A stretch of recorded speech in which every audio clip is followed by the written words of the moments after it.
There you go.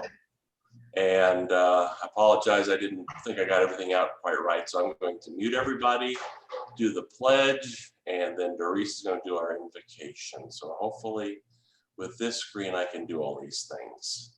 Okay. Share.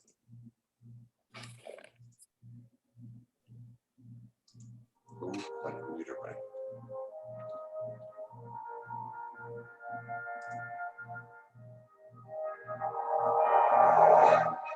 I pledge allegiance to the flag of the United States of America and to the republic for which it stands, one nation, under God, indivisible, with liberty and justice for all.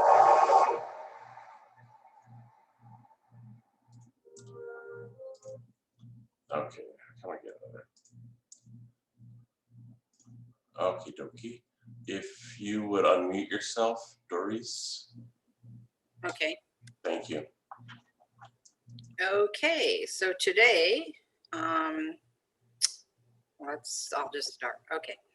Creator, open our hearts to peace and healing between all people. Open our hearts to provide and protect for all children of the earth. Open our hearts to respect for the earth and all the gifts of the earth. Open our hearts to end exclusion, violence, and fear among all. Thank you for the gifts of this day and every day. And dear Creator, please make it rain. And that's the end. Amen. Thank you, Doris. And with the rain comes the cooler weather, I hope. Yeah. Some of the saguaros out there are a little skinny. They haven't seen rain for a couple of years now. So I'll go through and update a few odds and ends. Merle, there you go. Merle's still on there from back where it's in the 80s and some humidity. So he's got that cool weather. Barbara has returned from her trip to the Midwest and wherever else she traveled through, and hopefully everything's good with that. I was going to ask Bobby D, and I didn't get a chance to send him a text. Did we get some money or in our name for Polio Plus because of our walking? I thought I saw something on the board meeting Tuesday. I'm having a little trouble with my my audio, but the district made a contribution of $2,000 for all the walkers across the district. Okay. And then it's the double match from the Gates Foundation, general participation.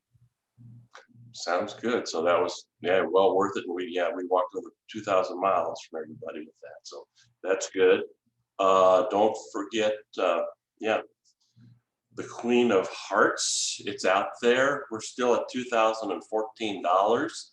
The first drawing will be held in 3 weeks from today. And as far as some information with that, we're looking at check-in time at 11:45, the meals for those that attend, noon to noon 30, and the program to start at 12:30. I'd like to thank Tony, Bob Grady's kind of headed it up and doing things. Actually, there's going to be a practice session of the Zoomers, hybrid peoples, next in a week from Monday, I think it is, to kind of practice with what's going on. We'll do individual billings for the meals until we get probably through the first quarter of next year. I will say the survey that went out and asking about people, of the 30 responses that I had to date, 28 people had been vaccinated. So high percentage with that. And then the other thing, not a lot of concerns, but we've asked that they put 6 per table to spread us out a little bit. And we're going to at least start out with a head count of 18 and see how we grow and go going forward over the next couple months, getting people back together, but doing both online and also in person. And so it should be an interesting and a fun time. So that's where we are with that. President Paul, Yes, Can I add one thing or two? please. Steve Pender is kind of the superstar in this whole thing. So we get a shout out to Steve. He's been doing the heavy lifting with the equipment and documentation and all that. Yeah. Mr. Steve is Mr. Technology there. Yeah, absolutely. Yeah. Thank you, Bob. Yeah, I don't see him today, but he had some things he had to deal with yesterday. So, but yeah, that's going on. The first meeting's going, I know this will all be in the wagon wheel coming out the next couple of weeks too. The first meeting will be July 9th. That's a Friday.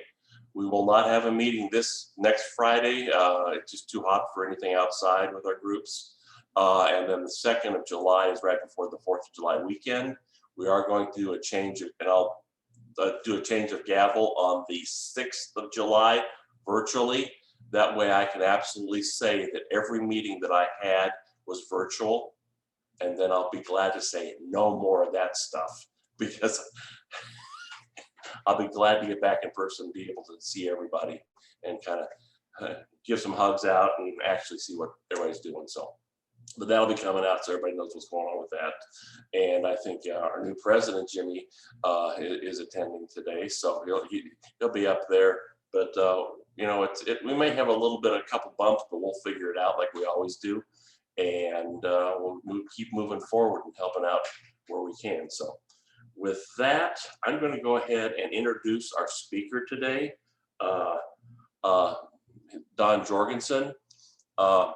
He's got his PhD, a CEAP, which I looked up is like education or something like that. I was trying to figure. Employee assistance program. Oh, employees. Okay. Founder of Jorgensen Healthcare Associates and owner of the Arizona-based Health Factor Consulting. Is past president of International Employee Assistance Professionals Association. He went through Greater Tucson Leadership back in '94, and I thought that was interesting because I did that in '98. Actually, Paul, I went through in the mid '80s, and I was president of the board there in '94. Okay, that's what it was. Yeah. Paul Lindsay was the guy that you probably know who Paul is. Yeah. Good friend. Yeah. So that and so. Then and also, and here's probably more important for everybody here listening. He is with Rotary Club of Marana, a Paul Harris Society member, and currently serves as an ambassador for Shelter Box. And I know we've heard about those at different meetings. I remember those things. They come and kind of come around, and they're good ways to help out. You know, a little bit of money, and you get help to people in a pretty easy and good way to go. So. With that, this could be a really interesting meeting discussion topic. He's going to talk about he went down south to see Antarctica or whatever, and then you got to try to figure out how to get back home. And that all happened back in March of last year. So I bet you got amazing stories. So with that, I'll turn it over to you, and we're looking forward to hearing from you. All right, thank you, Paul. Thanks for the invitation. I'm going to share my screen if I could, and I can't talk about Antarctica without showing some pictures. So yeah, all right, let's do that. And certainly interrupt anytime with any questions, and I'll make sure to leave time at the end. The title of the book kind of tells you everything in terms of the intro of cruising to Antarctica and trying to get home during the coronavirus pandemic. And I'll explain that. I came up with that title because we did leave in early March of 2020 when things were still kind of normal. This virus we heard about was pretty small and isolated. We weren't too concerned. We traveled to a very different world. And I don't know if any of you have been to Antarctica, I'd like to hear. I know many of you probably have taken cruises, and this is different from all of them. So that was the second world. And then of course, coming back to a completely different world was just stunning. And I've had the opportunity and the fortune through business and through our own work and family and fun to travel to now about 41 countries. And this was my 7th continent. So something I'd always wanted to do, and we did it. So this I wanted to show you where we went. We flew down to the southern tip essentially of the Tierra del Fuego area and Ushuaia, which is the town farthest south in Argentina. You can see it up there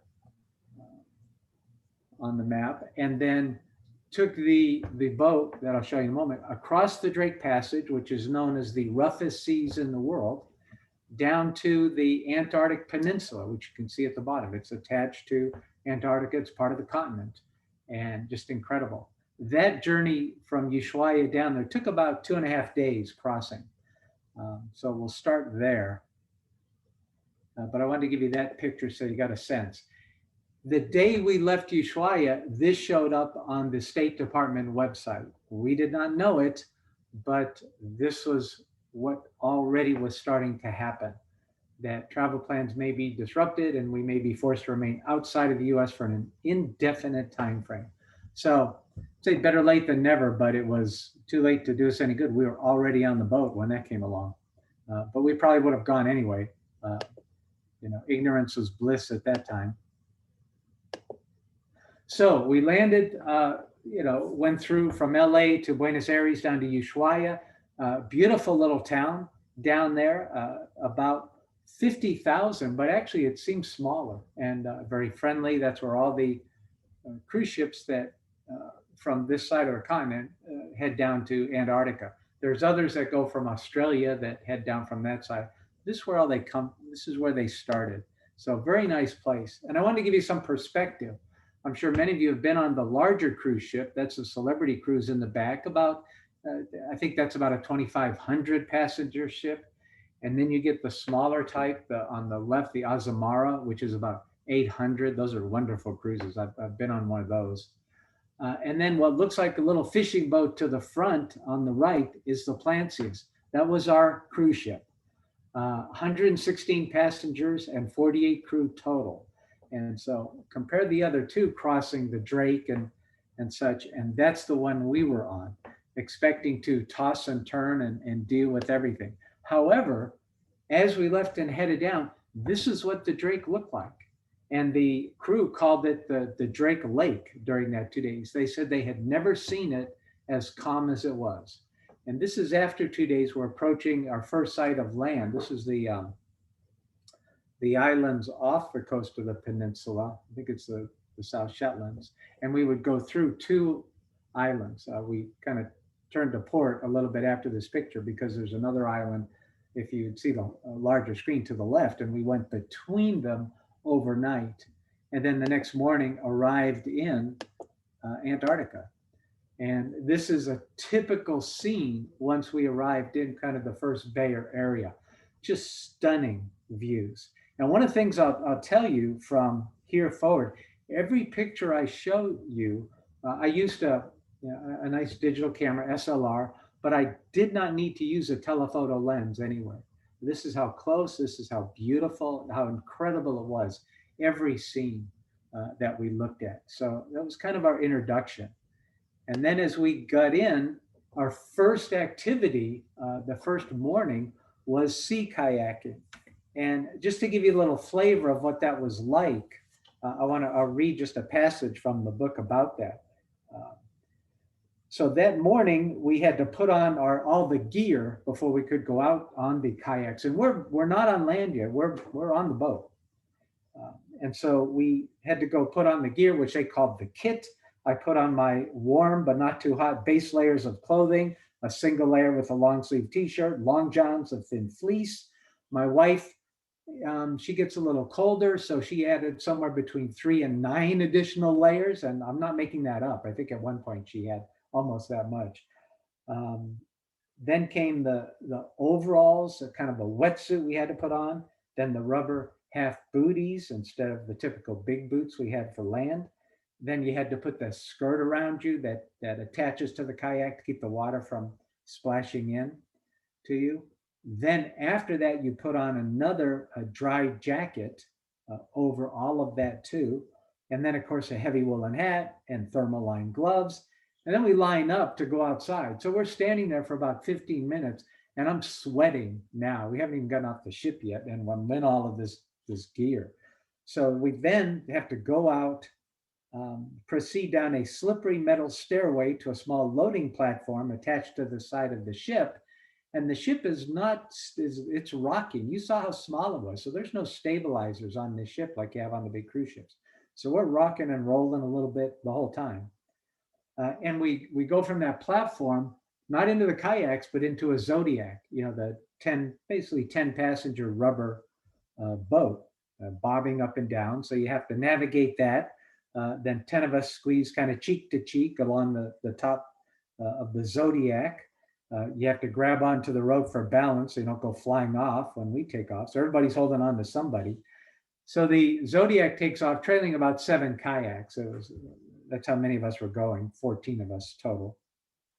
Then we went into this harbor. And once we got into the harbor, you had to get from the Zodiac into the kayak, again, sliding over into that. Fortunately, points for gracefulness were not awarded, but everyone made it in. As soon as we get in, then you're looking at the scenes of the land. You're looking at the scenes of the ice, like I just showed you. And we're seeing already the penguins, both Gentoo penguins and chinstraps. And I'll show you a couple of pictures of those, either on the land, kind of looking at us funny, or swimming along. And that's just incredible too, but not the most incredible, because just 50 yards from our kayaks, and think about we're sitting in a kayak about, 2 feet above the water, if that. And right about 50 yards in front of us rise up a couple of large brown forms, 2 humpback whales, just kind of casually emerged in front of us. And they swam around and disappeared and kept coming and going. And we realized that they knew we were there and they knew we were harmless. And they just cruised around the bay and gave us the most incredible view. So that's how we started our first morning in Antarctica. And these are the kind of views looking around the different bays at different times that we would see, just natural formations of ice that were just stunning. And then, as I said, folks wondered and had asked on the way down, will we see any penguins? Will we see any whales? And I can tell you, every time we went out, and we would go out on some kind of excursion, either on land or at sea in the bays, twice a day. Every trip we saw whales, we saw penguins, and on most of those trips we saw seals. And they were this close. As I said, I was not using a telephoto lens. It was just stunning. They knew we were there. They were playing around, swimming by our Zodiac boats and right up to us. And you see me taking a picture of one, almost felt like he was following us from the Zodiac. And of course, while you're looking at that, look behind the fin, and we're looking at these incredible glaciers on land in Antarctica too. So the other amazing part of it was the first 3 days we were there, it was perfectly sunny. On our one trip on land, I actually took off my jacket because it got all the way up to a balmy 38 degrees, I think. But this is how close the whales would come to us. And it's one of those things, if you've been on trips like this or safaris, you never get tired of it. And it's always just incredible, as were the Gentoo penguins, and they were everywhere. We were told when going down that we had to observe the 5-meter rule, which means you didn't want to get closer than 5 meters. And again, folks asked, are we going to see any penguins? You couldn't avoid them. They were everywhere. And so we obeyed the 5-meter rule, but nobody told the penguins. So they're coming around us, that we had to get out of their trails because they're coming through us. Just stunning everywhere we looked. And they were used to people. One of the good things that they do in Antarctica with these cruises is the cruise companies have their own association. And they work very hard to protect the nature down there and protect the environment and protect the views like this so that they don't disturb the penguins or each other. So I can tell you the whole time we're down there, we never saw another boat. It was like we had the place to ourselves, and that was done deliberately. So as I said, we observe the 5-meter rule, the penguins don't. And you see a penguin there checking out my wife's boot from close up. And it was just incredible, as were these kind of sights. And this was one of our favorite sights because 2 of the penguins in the center of that picture shortly thereafter took off running because the mother penguin had been feeding the little one, from her mouth to his, and was done. Well, he wasn't done. He wanted more. So the mother took off, and we watched the penguin chase her all the way around and until they passed out of sight beyond that ridge up at the top of the screen. And of course, they're as entertaining and funny as anything you see on TV with the penguins until they get in the water. Then they're not funny at all. Then they're incredible. I describe them as guided missiles in the water. They dive in gracefully and they swim up to 22 miles an hour. Just absolutely amazing. So again, we never get tired of those. You notice the bare rock, and that was true in a lot of parts of what we saw there in Antarctica. It wasn't completely snow covered. There are a lot of areas that were, but a lot of concerns too because of the weather. I mentioned how warm it was. That wasn't natural. And so towards the end of the second half of the week that we were down there, as it started getting cloudy and did some raining and then snowing, we were actually happy about that because you could see the impact of climate change happening down in Antarctica. And of course, during that time, you probably saw there were also reports of one of the ice shelves breaking off. That was on the other side of the continent, but we were aware of that happening. Well, I do have the little video here that I just described. So I'll let you take a look at this.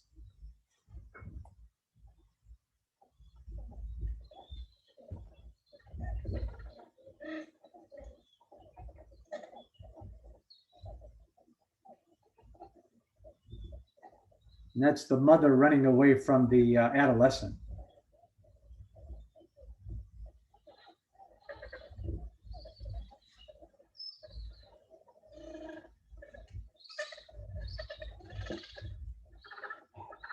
And look at the backdrop, just stunning. So there's plenty of entertainment to be had while we were on this trip. Then there were other kinds of seals, and this was everyone's least favorite. This is a leopard seal. You can see the spots around it. And when it comes up farther out of the water, it had kind of a snake head, actually, pretty good size. We were out in the Zodiacs and were warned not to put our hands over the sides of the boat. Of course, we were all leaning over as we could to take photographs of everything and to look at everything. But there was a leopard seal, don't know if it was this one, but in the same area a few weeks previously that had tried to take a bite out of one of the Zodiacs. So we're pretty careful watching him swim around. This is Pippa, one of the activity guides on the crew, and she had a GoPro, underwater GoPro camera. And then each night we would take a look at what had happened that day, and she got stunning views of the leopard seal under the water. The whole time we're yelling, "Watch out," to her because of the stories we had heard, but just incredible shots. This is a fur seal. That was the second type we saw. I'll show you more of those and some more impressive ones in a minute. This is a Weddell seal, named for the other side of the sea there. And what you see there is blood, and we've all figured out it wasn't from a fight, it was probably from his lunch. And they feast on birds, whatever they can find. Those leopard seals, that nasty one, I'll tell you another story about that in a moment. But everything was stunning, not just the animals, but the natural formations of the ice. And we would do some cruises around different harbors because we'd go to a different spot every day, a different island, a different part of land, or a different bay. And you'd see these stunning formations of icebergs as we went around. Every one of them is different. And that blue light, or the blueness, comes from, of course, the lack of light penetrating through the ice when it hasn't been exposed previously to this. And it always looked like, interior lighting that you would have in your house. But that's what it looked like. So everything you see in pictures is what we saw live. And I've never seen an iceberg like this. It was almost translucent, like someone had, put it in their freezer and it came out this way. But we were there. And what you don't see is that this was kind of a rough day. And that huge iceberg that we're taking the Zodiacs up close to was rocking and rolling and dipping. And we had to be careful of the waves that would swell up from it and from drifting in too close to it. But everywhere you turned, the view was stunning and different. On one of the days we went here, which is Port Lockroy, which was actually established as a station there in 1903 by the British. And then in 1944 was used as kind of an observation post at the end of World War II. It was set up for the war. And so they had folks down there at Antarctica tracking that. Once the war ended, then it was used as a research station for about the next 19 years. This is a quick look inside. They then, after 1962, it was essentially abandoned for until 96 when they refurbished it and essentially turned it into a museum.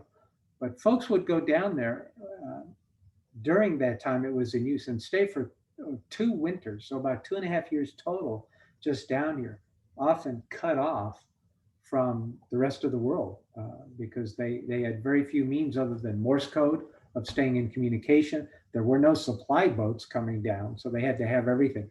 Very few visitors during that time. So you can see it was also a research station as well.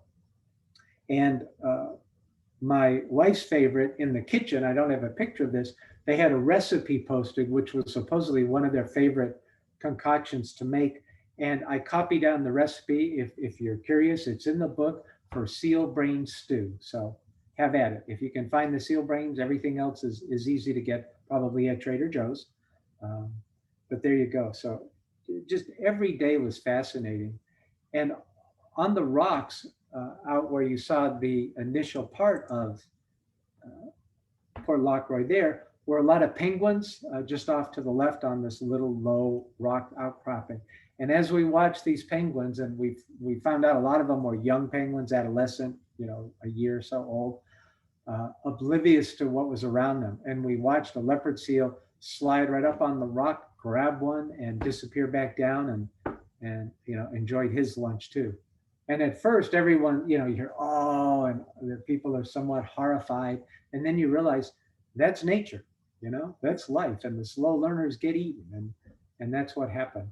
What was interesting too, in looking at the cycle, is that the seals only eat parts of the penguins, like the liver, the heart. They leave the rest, and then the other animals come in and finish it off. So that cycle is there everywhere.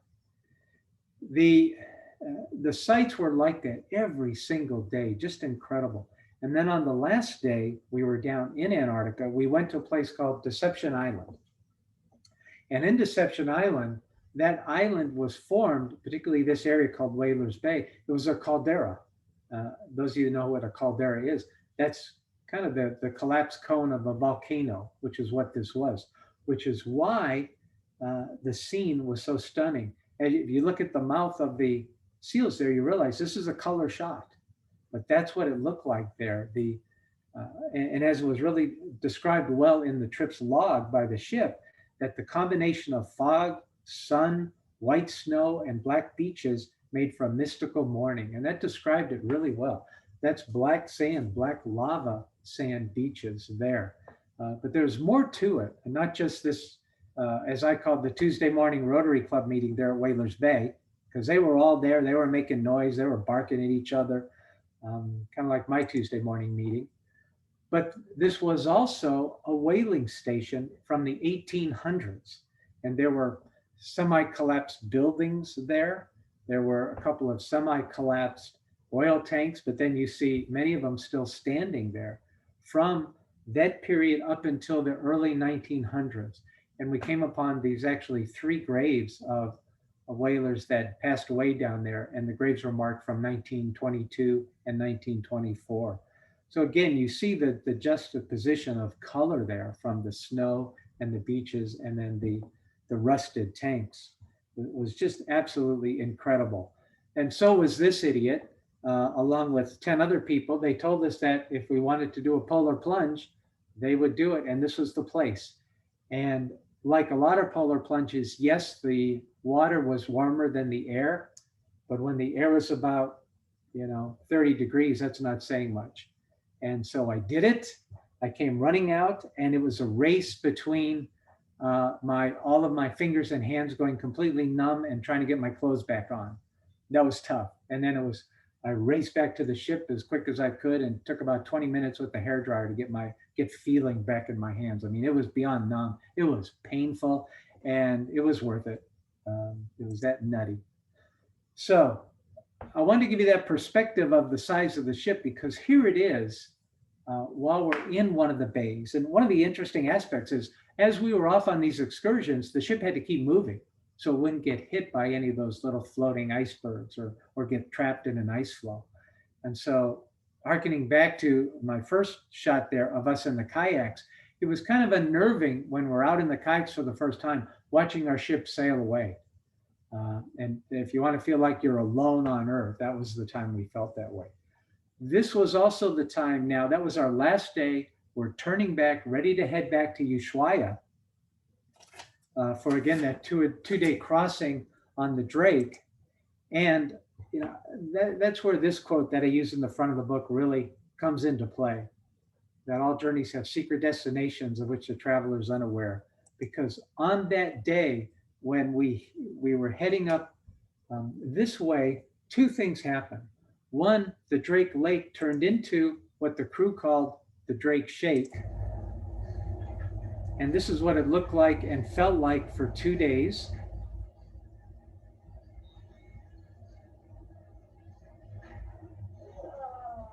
And there you go.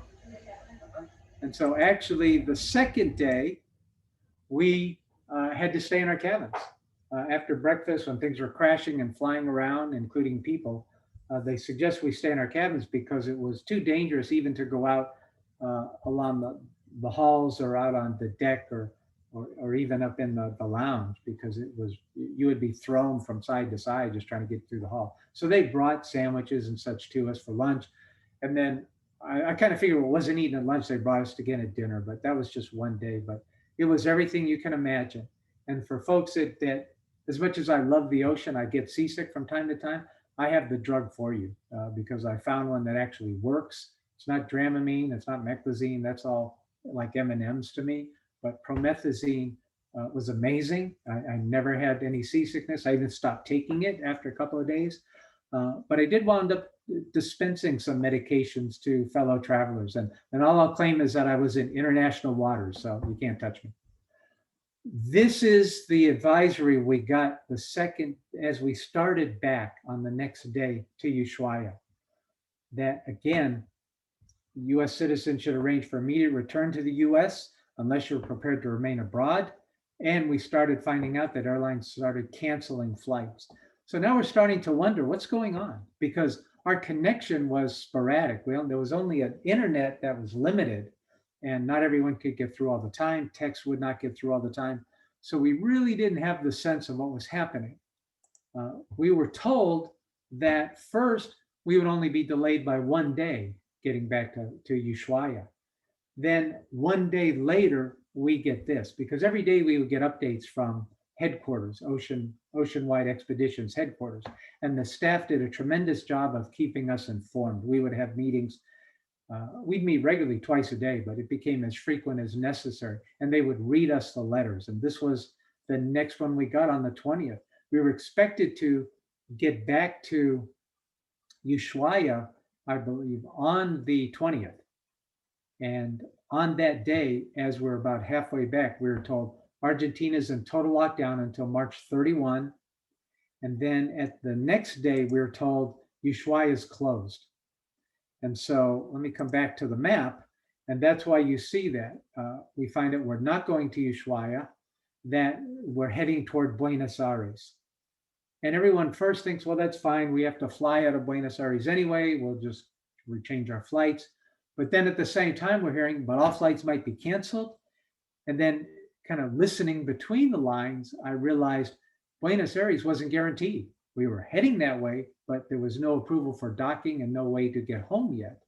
So that commenced our course up along, as you see, the east coast of Argentina. And as you see at the bottom, they were working toward finding different ports of call. The Falkland Islands and the Malvinas were already closed, so we knew that was out. So we continued to travel. And again, this was an Antarctic cruise. This was not a South Atlantic balmy weather cruise. I was lucky. I had 2 T-shirts with me for, for insulation. My wife had just a couple things. And so here we are now, wound up being an additional 6 days on board with, cold weather clothing. And every day it started getting warmer and warmer up into the 70s. And so we'd gotten to know most passengers by then anyway, but you certainly get to know them simply by the 1 or 2 shirts that they had, because that's all anyone had. And it started to get a little challenging.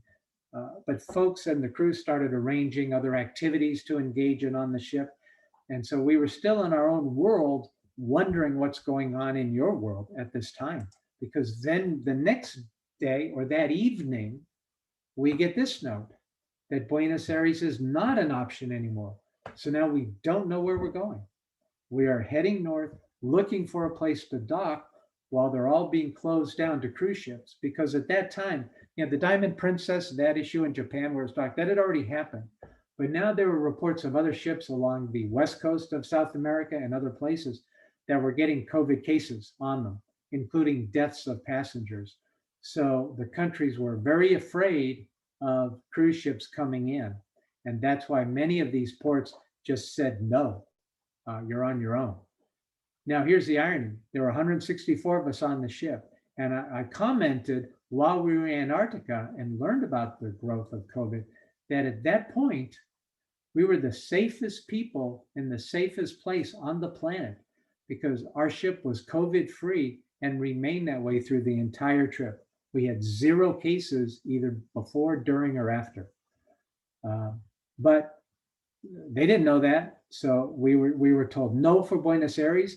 We keep going. And as we're going, here's what I'm hearing from my friends here at home. As texts would come through sporadically, people are telling us to bring toilet paper home with us.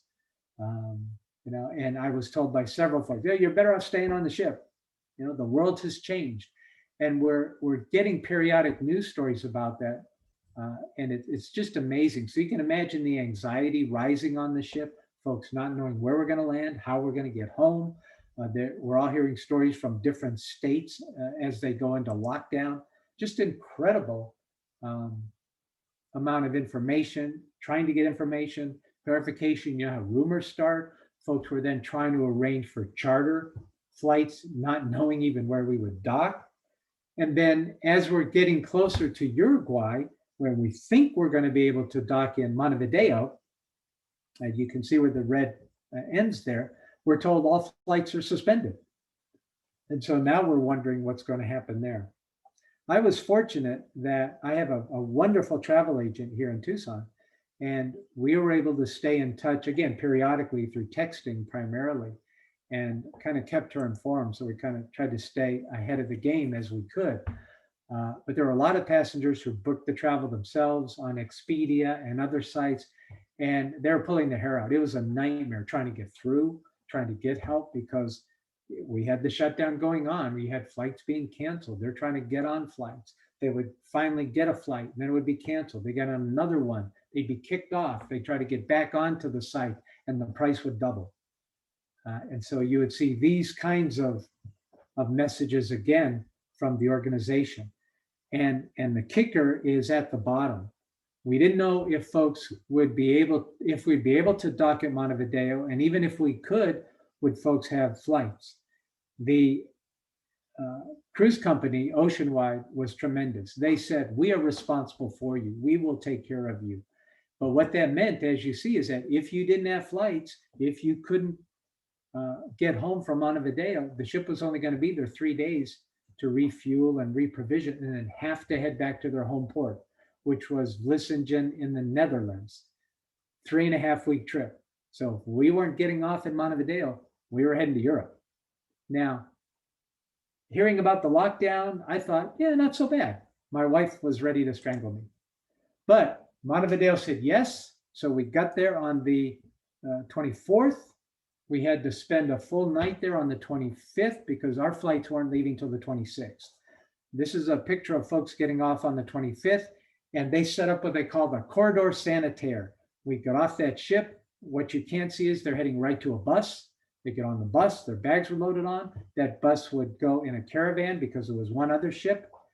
right to the airport, do not pass go, literally do not stop for stoplights or stop signs. There was a police escort on the motorcycles and all of that. We went through town about 40 miles an hour. When we went the next day, right to the airport. And I'll tell you the rest of that in a moment. But I took this picture because you see the gentleman in the center with the mask and the maroon t-shirt. And his wife is to his left, our left in the picture in pink. Wonderful people, Jim and Wendy from Illinois, who, as we went down there, there were men in black checking off passports. You had to have your flight tickets or be confirmed on flights, and they had those lists before they would let you go. They let everyone on the ship but them. They didn't know why they were off the ship and onto the bus. They were not being let onto the bus. They didn't know why. As we're watching, they're now the only people left on that dock with the government officials. And you had a ship official, you had government officials. I think you also had someone from the State Department there. As they're there, kind of left there, the gangway that you see is lifted back up onto the ship and the buses leave. They're stuck there. And we're all watching this from the ship. I took that picture kind of leaning over. And this is our worst nightmare, being stranded. You know, are they going to have to be quarantined now for 14 days in Montevideo? How do they get home? What's happening?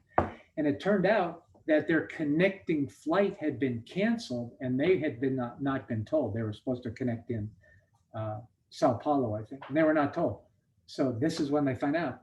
Finally, after about a half-hour negotiation, the gangway came back down. They got back on the ship, and they were able to get on actually our flights the next day. But we were all just in shock, and it took Wendy kind of that whole night and day to get over it. Jim was frantic on his phone all night trying to get his flights until it finally happened. We finally got on the bus, going through town. We're looking at the people in Uruguay just staring up at us in fear. And yet they didn't realize we were more at risk from them than they were from us. We were all clean. We got to the airport, 2 flights going out. We connected in Santiago, got to Miami. And imagine, many of you have traveled, the Miami airport, the Dallas airport where we connected, 2 flights total. They were, wasteland. They were like ghost haunted mansions or something. Nobody there, just incredible. And so we come back finally and get home safely. There's, you see us in the Miami airport up on the left, and just an incredible, unforgettable trip. And the one thing that came out of the lockdown for me is, with nothing to do and nowhere to go, I started looking at all the notes that I took during the trip. Because I try to make some notes every day from the highlights. And after about 2 weeks, I came out and told Kathy, I think I'm writing a book. And at the end of October, it was published. And that was, I can say with all the travels I've done, literally the most unique and unforgettable trip. So with that, let me answer any questions that you all might have.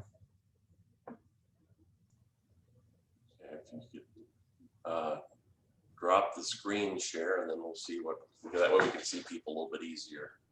Thank you. Do we have any questions? Steve's not here today, so we got any questions? And okay, I don't see any of that. So questions? Matt? Yes. What day was that you returned to the States? We got back to Tucson March 27th of last year. We left on the 6th from Tucson and we got back home on March 27th. And it was a different world. Yeah. Michael? What was the smell like down there with all those penguins?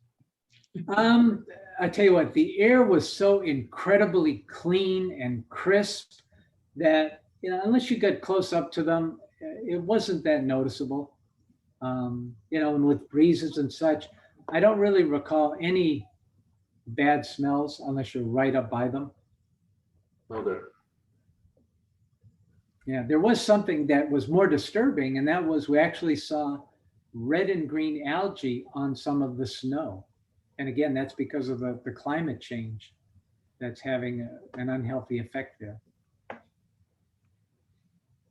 Don, I also wanted to ask you, as you turned on the little clips from the movie, you could begin to hear some of the sounds of the penguins. It sounds really like a raucous environment. Did you find that to be the case? It could be, yeah. It was not uncomfortably loud. It was entertaining. Yeah. You know what I mean? Oh, just fascinating. And especially when they're down near the water and they would be jumping in and out of the water and swimming and darting, just incredible. And then coming back up. It was just amazing. Do the seals have any predators? Seals? Yeah.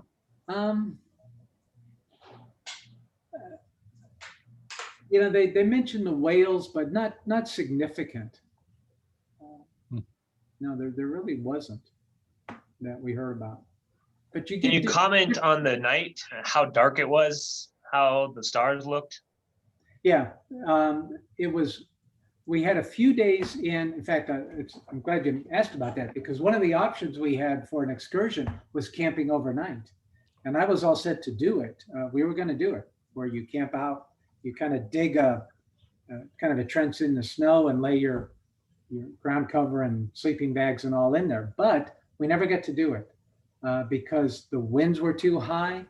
We did have some kind of gale winds and blowing snow or rain a couple of nights. Another time, the place they had marked out for it had been taken over by a penguin colony. So they had first dibs. So we never got to do it. And so we saw maybe one night there, but as we headed back up the coast, being out at sea at night, the stars were just amazing. The sky was filled. And of course, it's the southern sky, which we rarely get a chance to see unless you're down south of the equator. It was incredible. Another interesting scene as we're coming up, one part of the coast of Argentina, there's the international fishing limit, about 12 miles off the coast. And I was up, you could go up onto the bridge anytime, and I was up there a lot. The crew was great. They would explain things. And you could see a whole row of lights along, kind of in a straight line. And he said, those were Chinese fishing boats. There were about 24 of them fishing for whatever the prime catch was there.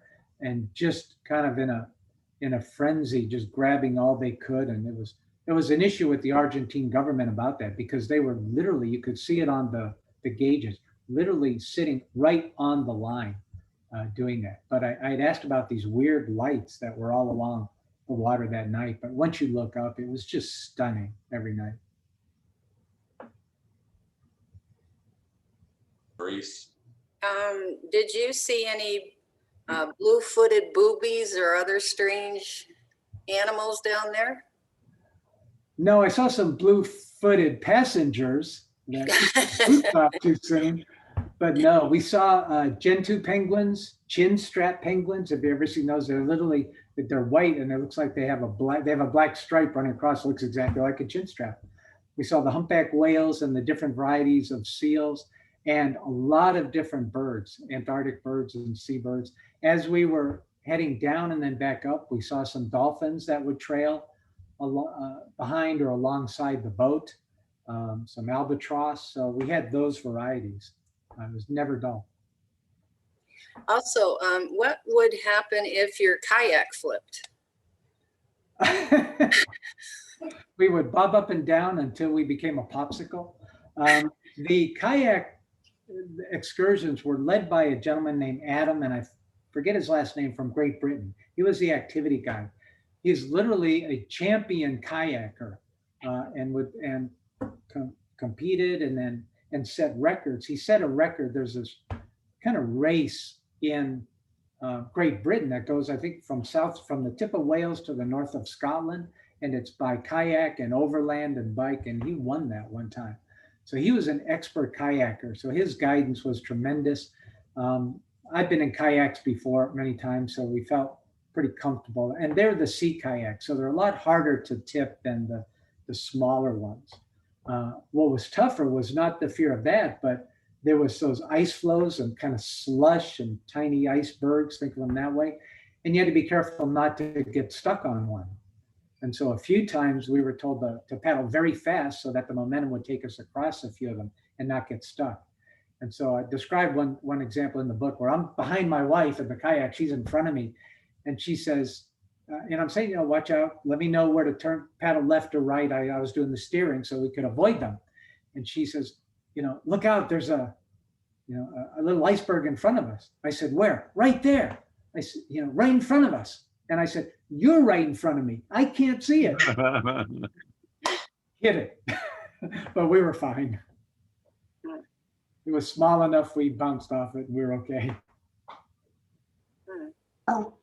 What kinds of food did they give you on the boat, and did you have anything particularly interesting or exciting, exotic? Nothing too exotic, but the chefs were amazing. They were terrific, kind of like, again, scaled down to size. We had breakfast, lunch, and dinner. There were snacks every afternoon. They had a baker on board, so that afternoon snack was very popular. But the food was excellent, I'll say that. Very inventive. However, as we were heading back up, this was a 12-day cruise that lasted 18 days. So food was getting stores were getting a little low. They were able to restock a little bit because it was a sister ship that we actually kind of met up with at one point, and they transferred a little bit. But by the last 4 days, you would see the same ingredients dressed up in different days. So one night would be a Hungarian dish, and the next day would be a South American dish, and the next day would be kind of a Dutch dish with exactly the same ingredients, but very inventive sauces. That's all I can say. But there were no complaints. It was very nice. Hey, Don, how is the publishing process like? For editing and all that goes into that? Yeah, that'll be my next presentation. Because very different. I published books in the past in my profession, and this is my actually kind of sixth, but third one like this. And I tell you what changed the world is Amazon and Amazon Kindle, because Kindle publishing allows a way to do it that's affordable, and much quicker. So what I did was find someone who was able to design the cover for me. I had an idea of what I wanted, and you're seeing it, but I'm not an artist or a designer, and she was incredible. I also hired her to format the book for me, both for print form and ebook form, which you have to do. Once all that's done, then you can upload it to Kindle, to Amazon, and they tell you all the steps to go through. There's some other steps. You have to, of course, get an ISBN number and copyright and all that jazz. And then once it was up on once I got it up there, it appeared available within a week. So pretty amazing. Now, there's still a lot of steps. Those steps you still have to jump through and go through, and it takes some learning, but it was far easier than a decade ago when I went through regular publishers and went back and forth with them and all that. So they've done a great job with it. In fact, I had lunch with Kirk Reed. Some of you know Kirk, another past district governor, and he's working on a book now. And I steered him, and he's using the same folks and same process, and a whole lot easier. And I recommend it to anyone that wants to do it. So it's a way to self-publish that actually now has some legitimacy and gets you out there. So it's on Amazon now for I think $11.95 for the print, and I priced it low because I wasn't looking to make money on this. It's like $2.99 for ebook, but you get a much nicer cover in print. Yeah, cool. Congrats. Don, can I ask you, do they do pictures in your ebook? Can you capture some? Yes, there are. They're smaller, not as easy to see. I have two sections in my book. Fortunately, they're black and white because paying, I looked at color, but it's prohibitively expensive. So unless you're doing a large run of books, not really worth it.